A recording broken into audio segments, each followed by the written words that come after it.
ఆదిలాబాద్లో భూకంపం సంభవించింది. ఉట్నూరులో 3 సెకన్ల పాటు భూమి కంపించింది. ఫకీర్గుట్ట, శాంతినగర్, పాత ఉట్నూరు, లక్కారం ప్రాంతాల్లో స్వల్ప భూ ప్రకంపనలు గుర్తించారు స్థానికులు. భారీ శబ్దం రావడంతో జనం ఇళ్లలోంచి బయటకు పరుగులు తీశారు.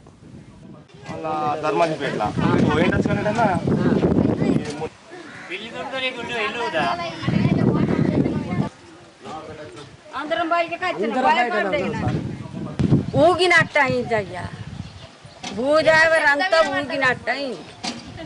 భూజావర ఊగినట్టుగా బూనలు కింద పడ్డట్టుగా బల బల బల బల అన్నాయి. పెద్ద ఊగినట్టు అనిపించింది. కూలర్ కూడా ఊగింది.